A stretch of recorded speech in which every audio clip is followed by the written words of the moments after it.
$5.6 billion in box office. And you had 5 bad movies plus our event this year, Conor McGregor, Mayweather over the summer. So it's a pretty healthy business. So an increasing appetite. And also, I would say to you, the music business, now subscription, is going well, and the live business is going well. So I don't know. And if you go down the book business is very healthy right now. You know what this man is? I've been sitting on this news for about a good 2.5 months. Now, of course, over the years, we've heard, oh, this is going to happen. What's going to happen? Oh, yeah. But let me tell you, this one has legs to it. Remember that $500 to $900 million or so? We don't really know the real number, but we do know that some paperwork was released. Here's some questions I'm going to raise to you before we go listen to Mr. Bob Arum for one little clip. Found the gem of a channel here called Pep Talk UK. I talked about this in a video. Did a whole video about the Al Haymon Bob Arum call. We're going to talk about some real shit. I wanted to do a live stream to talk about it, but so I could take all y'all questions because I know I'm probably going to miss a lot of shit. Let's talk. Listen to this. I'm TstreeT Controversy. This is TstreeT Controversy Live. I'm going to put the link to the full interview down below in the description box. This was earlier this week when he was over there with Tyson Fury, Bob Arum. Listen, he's talking about Spence and Crawford and his talk with Al Haymon. I said that I would call Al Haymon, not that he would call me, and I did call him, and we had a discussion, and I'm not at liberty to reveal what was said. Does it look positive? Without divulging? It'll happen eventually. It definitely will. Yeah. Now back to the heavyweight scene. What do you think that means? You know I haven't said it yet. I'm not going to say it yet. There's something going on. Hey, PBC on Fox is killing it right now. PBC is killing it. You're going to ask yourself, or you should be asking yourself, like, why didn't this happen when they first started? You know, instead of giving us fights like Robert Guerrero versus Aaron Martinez. Then this is no disrespect to the fighters. Adonis Stevenson versus Saki Obika. You know, fights that should have been on Fox Sports 1 and not on free TV. You know, yes, it was oversaturation. It was a little too much. Tickets wasn't selling. Swanson Communications, they were overworked. There was a lot going on when PBC first launched. Then we started seeing them taking stuff away. The Red and Blue Room. Sugar Ray Leonard, Marv Albert. Wasn't that Marv Albert? Who was it again? The whole set that they used to have. They used to try to hide the belt. Remember, they didn't want the belts being brought like shown in the ring. To the point, I remember what fight it was. I forgot what fight it was, where the WBA president and like a WBC representative made sure that they got the belt like in camera view. It was crazy back then. It was like a hostile takeover. Bob Arum, not Bob Arum. Al Haymon was clearly trying to take over boxing and like trying to monopolize it. Now, don't get me wrong. All boxing promoters have done this before. One of the biggest, issues I have, and I feel just so much disdain and it's distasteful, about covering boxing on YouTube is this whole black-white thing and it's whole PBC versus Top Rank, and now you got the zone and it's like, you can't just call it like it. I mean, you can, but people be like, oh, well, you're not going with this narrative, so you must be a fanboy of the other side that we're not with. It's just weird. This whole shit is weird. My job is to report the news. Unlike many, I cover all fights, all major fights. Even a lot of fights like Ryan Burnett versus Jobert Gamora. I treat all promoters fairly. If they do some dumb shit or they fucking make some fucked up matches, we got to talk about it. We have. No disrespect. Listen, I'm sorry. It was some dark days back then. Back in 2012, I called Bob Arum and Timothy Bradley's wife a fat woman. I was on some crazy shit back then. But as I've grown And as I've, like learned more about like media and conduct and the fact that I'm actually interacting with these people, I've met Al Haymon. No bullshit at Con Algieri. And it was, what was it? Danny Jacobs, Sergio Moore, and undercard. One. Hands cold as ice. And you could tell he used to hoop. He got that long, linky, like walk to him. Hand in his pocket. Like long ass hands. Like fingers and shit. I was just in awe. Like, oh shit. And you know what the first thing I noticed? I was like, damn, how old is that suit? I was looking at like his shirt because you meet like a billionaire. And it's like, that's the way you gotta be though. You don't have no time to be like going out motherfucking buying on. Like, I know if I was super rich like that, I wouldn't be giving a fuck about like going out buying suits every fucking week. So I wouldn't be wearing the same fucking suits. He be having them shits dry. You know how like you could tell something been dry cleaned so many times or ironed so many times, like iron, like pressed so many times they have like that sheen on it. If you know what I'm talking about, that was his shit. That was his shit. But nonetheless, despite what you may think, I admire the man. Even though I know some shit that I wish I never learned, But overall, I like the man. Like, I like his work ethic. Like, I often wonder, like, one of the questions I tried to ask Philadelphia promoter Russell Peltz, this question, he fleed me. But I want to know, like, yo, like, how much do you got to be on the phone? Imagine, right now, me, in my job, I'm on the phone a lot. I get emails after it is. Like, even though I work from home, I cannot wait until the business day ends. Let me tell you, when 5 o'clock hit, it's past 5 now. When 5 o'clock hit, I'd be so happy. Because I know that, a lot of the emails are going to stop unless it's like fucking, I'm talking about like business emails. I have a whole nother business off the side of YouTube. That's how I'll sustain myself and, do all this shit. But I want to know, like, they have a lot of work. Fuck it, PBC's for sale. Fuck it, they're for sale. Or is the deal already done? And has this man right here, Mr. Emanuel, billionaire, oh, I can't go into all the details. What if I tell you that Dana White could be running PBC? What if I tell you that Al Haymon's going to stick around, and manage or, advise a few fighters, some of his top guys? He may keep guys like the Charlos, Errol Spence, Leo Santa Cruz, that's his boy, Deontay Wilder, but guys like, Hearn and Charlos, and Sean Porter. I'm not saying that those are going to be the guys that he won't keep. What I'm saying is something been brewing. And when you look at this PBC on Fox, and when you hear and then you listen to Bob Arum, and let me tell you, Eddie Hearn knows too. He's got to know. They know. They know.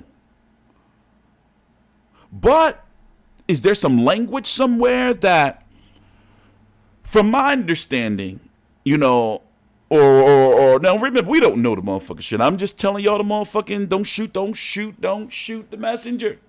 Don't shoot me. But my understanding is Bob Arum, he can't buy, PBC. Eddie Hearn or the Zone can't buy PBC. They can't. It's something in, and I know Al Haymon won't do that. But this man and Al Haymon are actually very close. They're colleagues. Al Haymon is still very deeply involved in the music industry. The people who say that Al Haymon is only worth 15 million because that's what Forbes say, then it's like, yeah, okay. Somebody can piss on your cupcake and tell you it's frosting. Or you watch CNN and all that shit and you believe everything they said, tell you on the news without going to do research yourself. Now, a certain group of YouTubers will try to spin this to make it seem like, well, Al Haymon, it's always been the master plan. And did you notice something else more telling? That his top guys that have been around, that have matured, that are in their late 20s now, guys like Adrian Broner in their 30s, and these guys are not kids no more. haven't been getting their pay-per-views or their big paydays. Like they're, Al Heyman's like giving it like his goodbye, like, here, Danny Garcia, I'm gonna hook you up, put you with Mikey Garcia on pay-per-view. Errol Spence, we got to get you your pay-per-view. Adrian Broner, it's time, we got you your pay-per-view. We got Pacquiao, always wanted him, overpay him. Where do people think this money's coming from? Can you not see that PBC? I've been talking about it for years. Can you not see that PBC has been suffering financially, overpaying to keep those guys under that? Those fighters are assets. They're a package to be sold.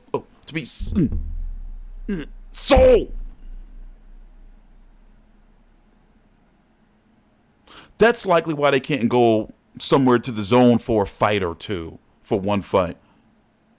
And you have to wonder, like, what is going to be their reaction when they find out, or if they don't know already, that they're likely being sold to a Jewish man. And if you haven't heard, Al Haymon doesn't personally speak to all of his fighters. There's fighters that haven't met him yet. Even Tony Harrison just recently alluded to it. Not, you may meet him in the past, but he don't be like fully interacting like that. He tries it. It's hard to keep up with all that shit every day. James DeGale did an interview, I forgot with who, about, when he first got signed by Al Haymon. And, he was talking about how it was a special privilege, like only certain fighters get to meet Al Haymon. You see what I'm saying? And that's a good-ass strategy, because guess what?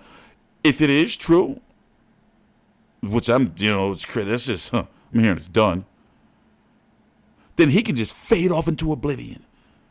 Don't have to do no media interviews. Eddie Hearn, when he said when he had first met Al Haymon, he was on a beach, if I'm correct. He said he was on a beach. I forgot what fight he was trying to discuss. And like he was just chilling on the beach, and Al Haymon just walked up on him in like a white tee. Like, hey, what's up? He has that type of freedom. Like we're being a multi-billionaire, all this fucking billions of dollars of concerts that he's promoting and boxers and everything. He walk around and be like a regular ass dude. You wouldn't even know it. You'll see him in his suits. I wouldn't be so. Well, he not driving. Al Haymon not driving nowhere. I'm pretty sure he not driving nowhere. Himself. But, there's also some other rumors, man, that I'm not even going to get into. I can't. I just can't. It's just, it's going to leave it alone right there. So, what the fuck? And I know I'm missing stuff. That's why, I know I'm missing saying stuff. I know I am. Here, I posted this on my, where we at? I posted this. This is him right here.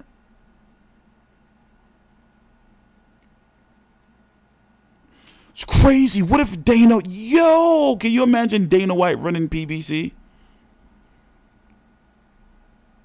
What was I looking for? Oh, yeah, I posted this on my,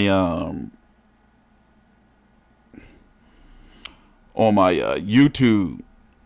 Just drop a little hint. I just wanted to drop a little hint.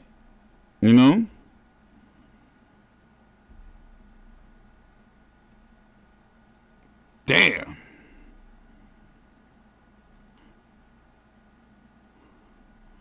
Can you imagine though? Like all those pro-black fighters, that's super pro-black, and their contracts being sold to a Jewish man. And then Al Haymon don't pick up his phones.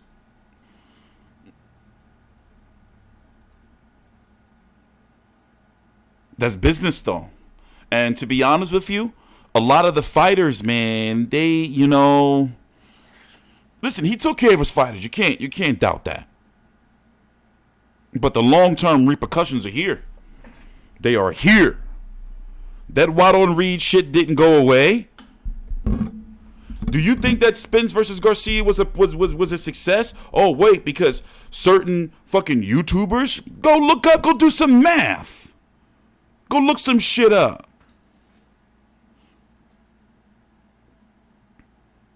Go look some shit up.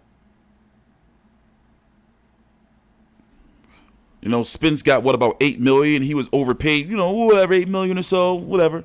But you know, he getting that back, you know, money too. Not back in pay-per-view money, because it should be a known fact by now. Even Floyd Mayweather proved it when he fought Canelo, and then he fought Maidana. And he was expecting back in money. He was getting back in money, from my understanding, if the pay-per-view reached 1 million pay-per-view buys, correct? Something like that. But he only got his flat rate, like that 32 million or something. It's crazy, such a huge, you know, figure. But the point is, pay-per-view back-end money only kick in after. You know, you don't get a cut of all of those pay-per-view buys.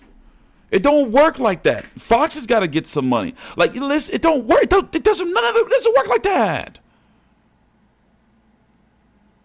Putting Wilder Brazil on a pay-per-view would have been an extreme loss for Showtime. Look at Crawford versus Khan.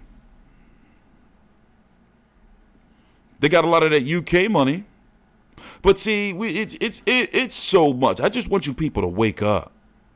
Wake up. You see the spit shine that's on PBC right now? You know, these are the fights they should have been putting on before all this shit went down. When they first started. With the shows like PBC Face to Face, Countdown, and all this. This is a spit shine to sell off, to raise the value. Hearn versus Williams. This is what it should have been. And it's fucked up that it's too late now. It's going to be a buck, all this shit. If this shit goes down, I don't think that Al Haymon really wanted to sell. But when it comes to business, how long can you keep losing other people money? You know? But once again, y'all got to go educate yourselves. I don't want to see. Here's the thing. I want the Cold War to be over. I want all fighters to be able to cross platforms, you know, without having to be all this bullshit. But however, if you really, really think about it, are you really ready to see Al Haymon go? You know? I mean, man is a bit of a genius, even though we do get sick of some of his fucking fights. And more so, people are sick of his antics. That's more so. That's the biggest issue. You know, he has a solid, sound reputation for being the one to block fight. And you can say Arum has done it for years. You can say all that shit. That's cool. It's always been like that. But right now, in the present, Haymon fighters do not fight outside of PBC. Like, it's like a non-negotiable. From what I see, they don't even talk about it. Like, it's like, well, you got to come over here. You got to come over there. You hear from the Zone and Eddie Hearn like, hey, well, listen, let's just get, you know, listen. This is where things get fucked. Because people start trying to, you know, look, you always again. You make me sick. And a lot of you YouTubers are to blame for condoning this shit. You'd be surprised like how big your voice matters. When you're like, yeah, he's doing the thing. Al Haymon is making, he's, you know. And now the man's fucking owing hundreds of millions of dollars to investors or not him personally, but his project. And y'all not even buying or going to the fights. Y'all streaming them. Y'all did this. Y'all gave these boxers this super entitlement by sucking their dicks when you interview them. Therefore, they think they're bigger than who they are and they don't have to fight. So, Bog, you have fans and YouTubers condoning, yeah, you're right. Don't fight him. You don't make enough money. Getting hundreds of thousands of views on multiple videos, just propaganda shit. But now.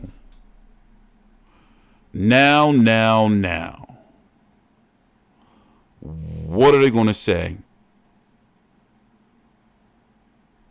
when Al Haymon sells? Or what if it is true that it's already been sold? The deal is already done. And you know Al Haymon wouldn't want this to break like world news. He wouldn't want this. We wouldn't want this shit to break. But something's going to happen. some news is going to come out from Forbes or one of these sites, you know, what is it called? I forgot, WME? And IEG? No, IMG? It's crazy, man. So I can expect for, us to get a lot of good fights from PBC on Fox. I expect to have great content. I expect to have magnificent content. Spence versus Porter on free TV and PBC on Fox. In the grand scheme of things, that's more that spit shine. Shine that shit up. Celebrate off. Shine it up. Brand spanking new. Heads are gonna blow up. What if they appoint Dana White, though, to be like, oh, shit is getting crazy. And Zuffer's already in boxing, by the way. They're trying to capture their first belt under the Roy Jones banner that they're using on UFC Fight Pass. The WBO 112-pound title, Aston Palicte. What division is that? Man, 115, 112, so many divisions. I can check right now. I don't feel like it. I'm TstreeT Controversy. Oh, shit. This is TstreeT Controversy Live with FightView360.com. Shout out to, let's listen to this, UK. Divulsion. It'll happen eventually. It definitely will. Now back to the heavyweight scene. Just to conclude, how do you see Deontay Wilder against